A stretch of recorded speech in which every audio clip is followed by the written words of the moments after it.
morning. Looks like Durin's woken up. Let's go see how he's doing.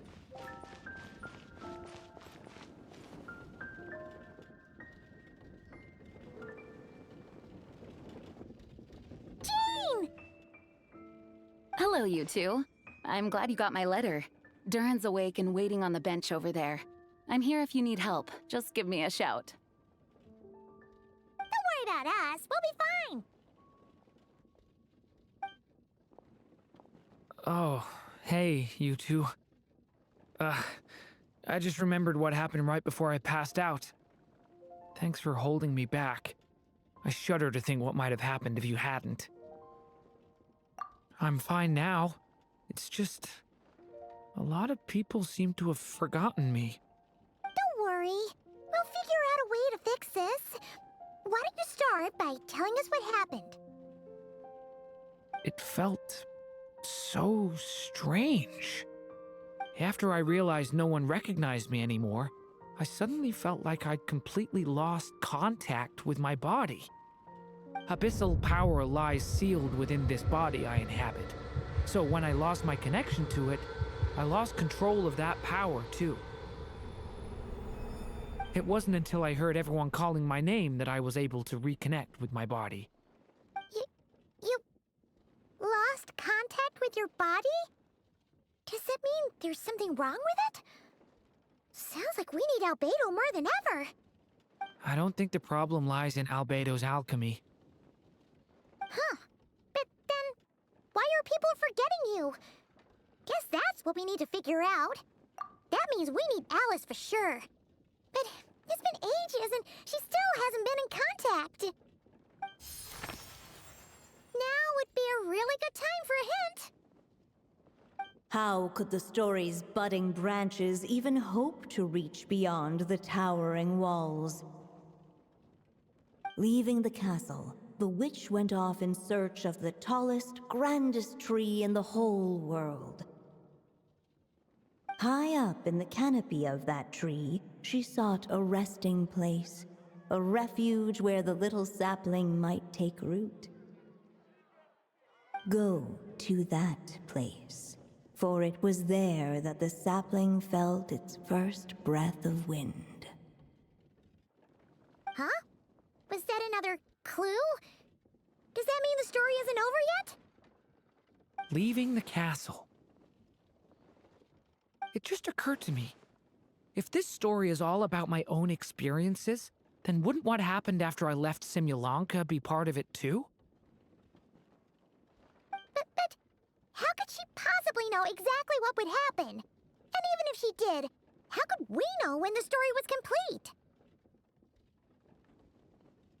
Yeah. Since we can't reach Alice right now, we'll just have to get to the bottom of this ourselves. But first, we gotta figure out where this riddle wants us to go. The tallest, grandest tree in the whole wide world. Huh. The only place that ever gave me that feeling was the one I ended up in right after leaving Simulanka. They had great coffee there, too. And so many books you'd never run out of things to read. Think about it. Our search in Mondstadt began in a library, right? Well, Sumeru City's got one of those, too. And it's absolutely huge. What do you say? Should we try looking there? Huh. That does kind of make sense. And it's not like Paimon's got a better idea. Alright, let's just give Jean and the others a heads up first. Well, it sounds like you've got a plan, so I won't interfere. All I ask is that you stay safe. Albedo won't be back for some time, and until he is, we can't know for sure how dangerous Durin might be in his current state. I'm so sorry about what happened before. Believe me, I'm not blaming you, and neither is anyone else here. If anything, it's the opposite. We're all just worried about you. Worried? About me? Come with me. I want to show you something. As soon as they heard you were awake, they all hurried over to see how you were doing. You all came to see me?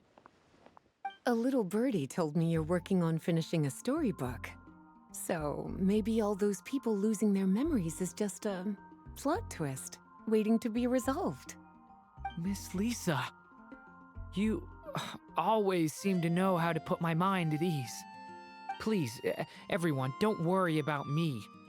When I get back, I'll find a way to complete my mother's story, and the one we started, too.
Whew. After the library hunt in Mondstadt, it's not as if Paimon was expecting this to be easy. But this... yeah... this is something else. Where do we even begin? Even the clue this time seemed kind of cryptic. Yeah. Guess the best we can do is stay on the lookout for more weird things going on.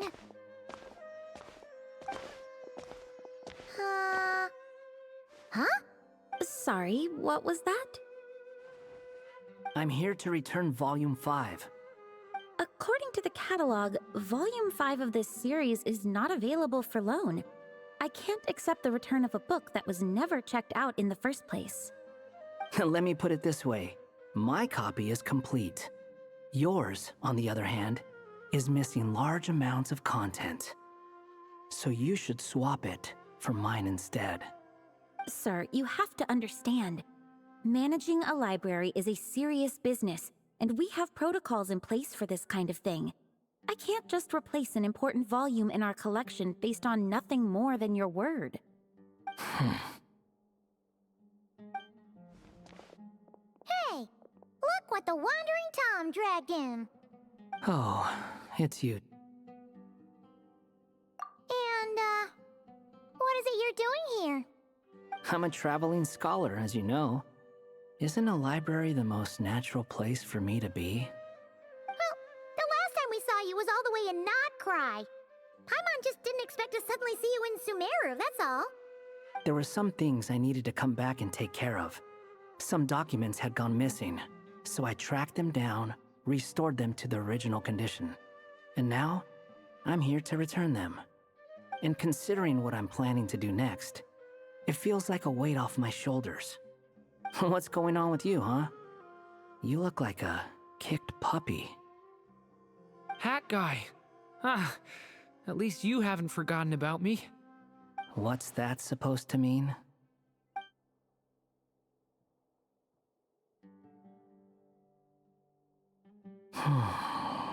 So it's been getting worse. Sounds like you know something we don't. After he left Simulanka, he spent some time traveling Sumeru with me.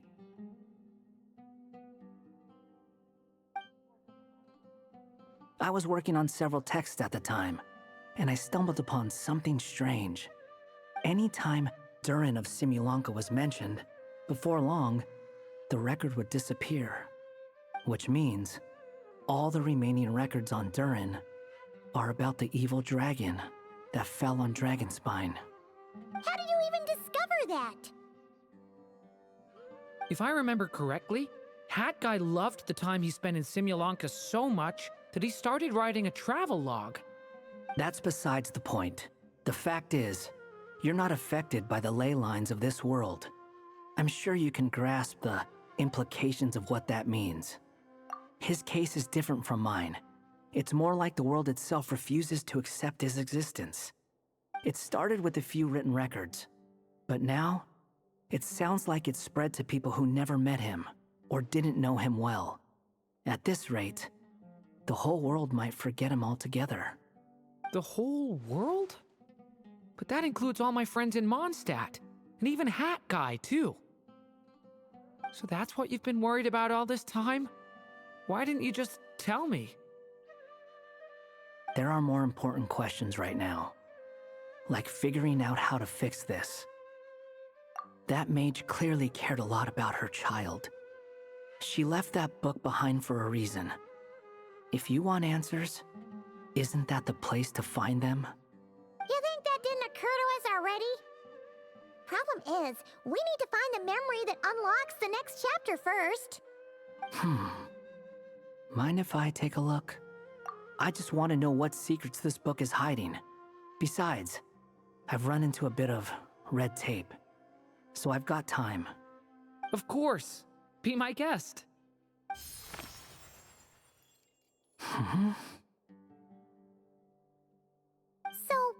the memory we've been looking for was about you? All along?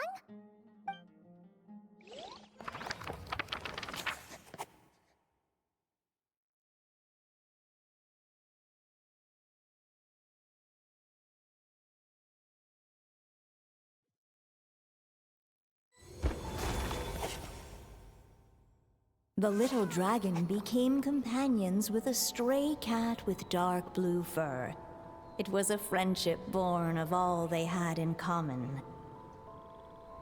He left his castle at the stray's invitation, setting out to explore the world beyond its walls. There, he grew fond of the outside world, eager to make friends and share the story of his life. Taken by the dragon's story, the stray tried to write it down. But he soon realized that no matter how he tried, it would always warp into the evil dragon's tale.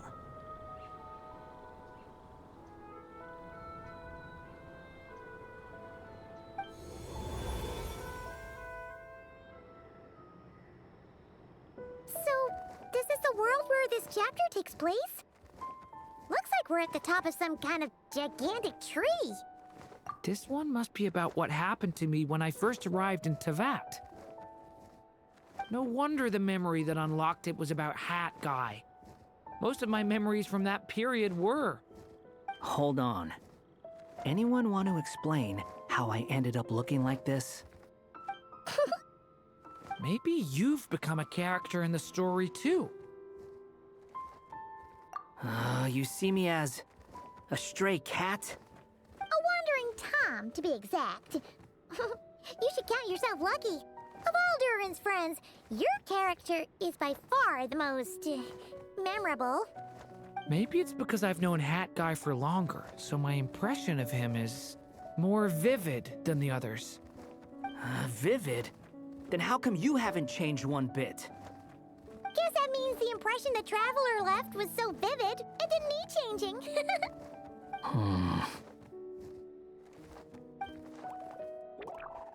Hello, everyone! Ready for today's adventure? It's the storybook, Durin! Oh.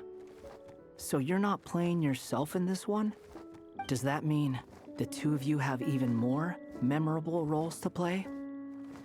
Where are we going today, kitty cat? Whatever. Just follow me. Same as always. Okie dokie! Can we chat along the way? If you have something to say, just say it. Was that seriously how the two of you communicated when you first got here? Yep. Anyway, how do we get ourselves out of here? Usually, the narrator gives hints to help us figure out what to do. Speaking of which, about time we got some of those, don't you think? The story's vines had woven themselves together into a giant tree, the boughs of which a little storyless dragon now paced, homeless among its leaves. He had to find a way to leave this place and set off in search of a home of his own. If he stayed, the world would erase him from its memory altogether. To leave this place? But where am I supposed to go? The little dragon felt completely lost. Just like the vines, the road ahead branched off into different directions, twisting and turning before disappearing into the mist. But as luck would have it, a prophetess waited up ahead. Perhaps she might know where each path might take him.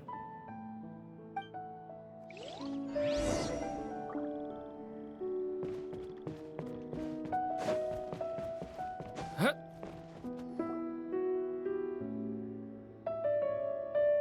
Oh, you must be the little lost dragon. It's true. My friends and I are lost. This meeting was no accident. The prophetess was in fact the seer witch, here to present her promised gift. The seer witch? Oh yeah! That's Mona's teacher, right? The old hag? Insolent child. I am the seer witch, your prophetess, not some old hag. Sorry! Now, little lost dragon, I have come to bestow the gift I once promised. A prophecy. A prophecy? Hear me now, for my prophecy is this. One day, the dragon from beyond the castle shall be reborn, and none may avert its coming. The wind took the prophecy and swept it off into the distance. And so, the little dragon was shown a path to wander. As far as I remember, once that alchemist from Mondstadt learned about the prophecy, he chose to stand with you against the evil dragon. So, what does any of this have to do with you being forgotten? Oh, wise witch of prophecy!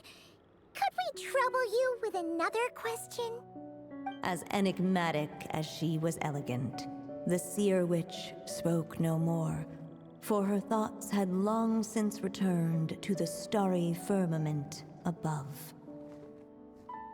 Ugh! Just when we actually needed her! The seer witch was my mother's friend, so the prophecy she just gave should turn out to be helpful. Well, it's not like we've got better options. But, if all we need to do is leave this place, which path should we take? Why don't we take a look around?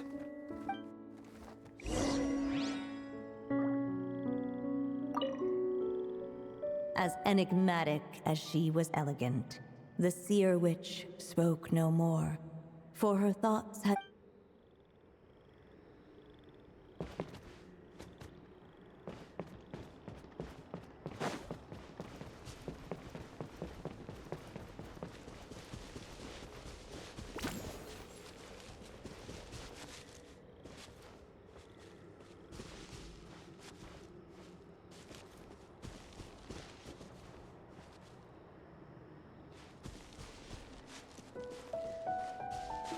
The wind kept blowing, but the little dragon had not yet resolved to follow it. Before him lay a foggy path, and where it might lead he could not tell.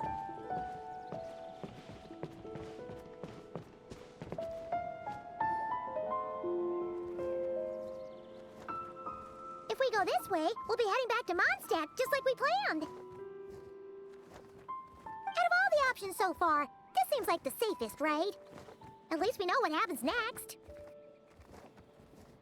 He helps stop the evil dragon from returning, gets a new body, makes a whole bunch of friends, who all just forget about him. But you didn't forget, Hat Guy.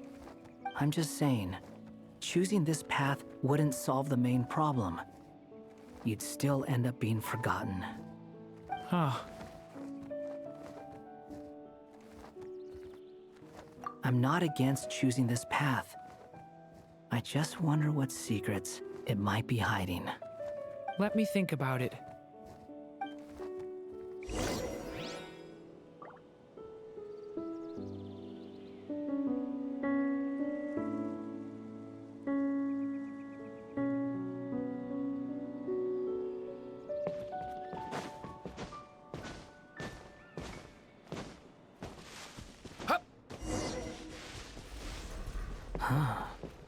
Looks like there's another path over here. It seemed to lead away from this place, but each time he tried to follow it, the branches of the tail sent him back to the start. So the author managed to work this book into the story too. I'll hand it to her. This book is fascinating. What's going on here? When I first realized you were being forgotten by the world, I thought it might be because you spent too much time with me. In which case, the only hope of a cure would be to cut our ties for good.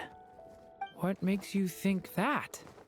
Once upon a time, the Stray tore apart his own story and was forgotten by the world beyond the castle. He believed the story had cursed him, and that his misfortune had rubbed off upon the little dragon. The story's curse. It was just a suspicion before, but now I think it's something we have to try. Wait, what do you mean? Try what? One of the story's branches is a path I can't take. If you follow it out of here, I won't be part of your story anymore. Considering what the strange magic in this book is capable of, making that choice could cut our connection once and for all. As long as there's a chance it might work, it's worth a try. He's not like me. He deserves for the world to remember him.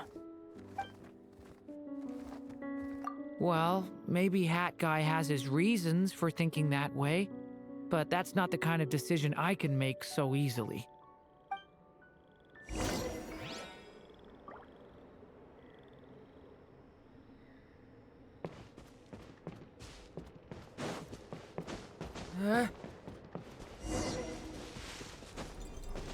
The wind kept blowing, but the little dragon had not yet resolved. If we go this way, we'll be heading back to Mon out of all the options so far. He helped stop the evil who all just... But you... I'm just saying, choosing this path wouldn't... Huh. I'm not against choosing this path. I just wonder what secrets it might be hiding. Let me think about it.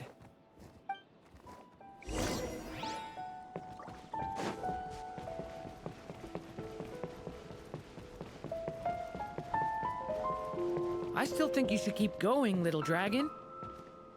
If you leave the castle, you can accomplish something amazing and make a bunch of friends along the way. Really? Then let's go!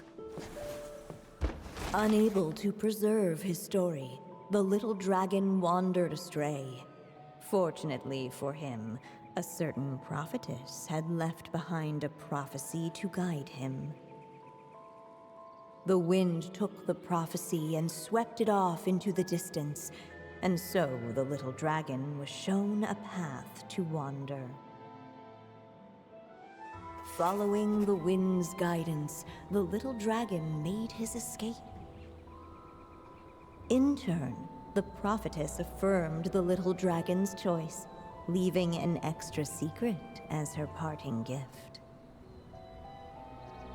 Now that you've made up your mind, I shall keep my promise by explaining Fate's little trick. Long, long ago, the gods of the high heavens gave the world outside the castle a magic of its own.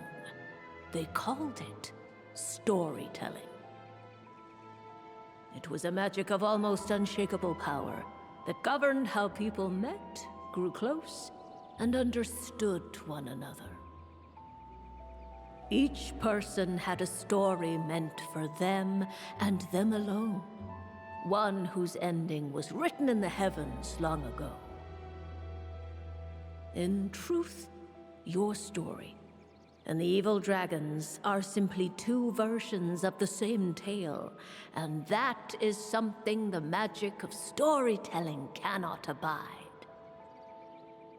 Beyond the castle's walls, your story cannot take root, for the evil dragon's tale has done so already.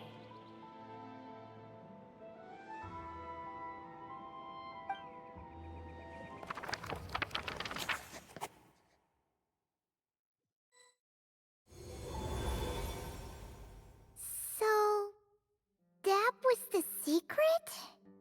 Huh. But what does that mean? You still don't get it? Simulanka Durin and Tevat Durin share a special kind of connection. Their fates are mirror images of one another. While they were in two separate worlds, there may have been some mutual influence, but their fates were independent. But when Simulanka Durin came to Tevat, a version of his fate already existed there. So, how can two fates exist at the same time? The answer is, they can't. The rules of this world don't allow it. You can't return a book you never checked out in the first place. So, what's Durin supposed to do? Those mages seem to have come up with quite the ingenious solution.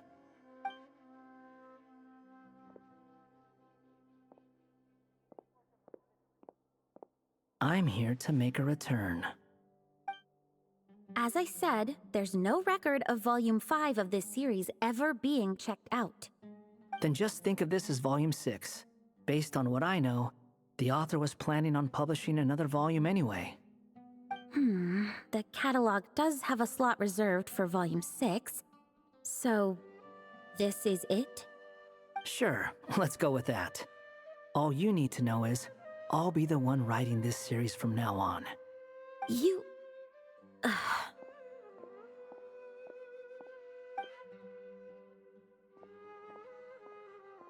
are you up to this time?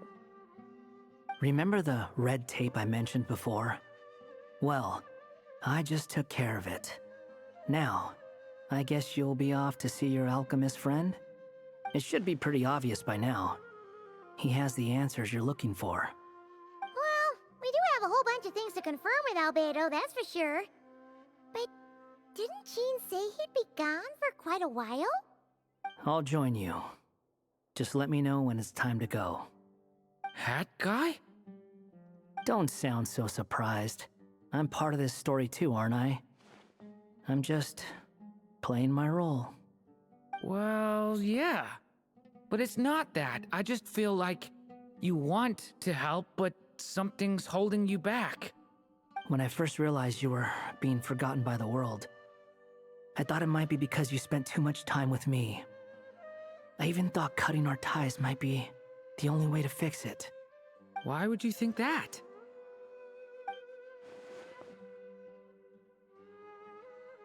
It doesn't matter now. Judging from the answer this book has given us, I was probably overthinking it. Just as well, with the ley lines rejecting him like this, the people who still remember him are his only remaining connection to this place. If that last fragile tie was broken, who can say what devastation his unbound body might unleash? And to think I'm one of the people keeping you here, instrumental in helping change your fate. Can't say I saw it coming. Well, if it's good enough for Hat Guy, it's good enough for me. After all, he is about as odd as humans get. Excuse me? With some people, even if you try asking a simple question, they'll always give you a complicated answer. And the more you ask, the more complicated it gets. Truth is, Hat Guy's just that kind of guy. Whatever. All I needed was a yes or no, so we can quit it with all the back and forth.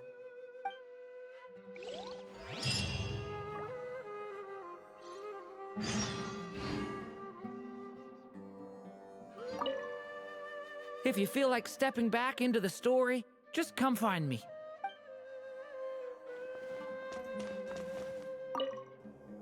I'm sticking around for the next few days. So, when it's time to go, you know where to find me.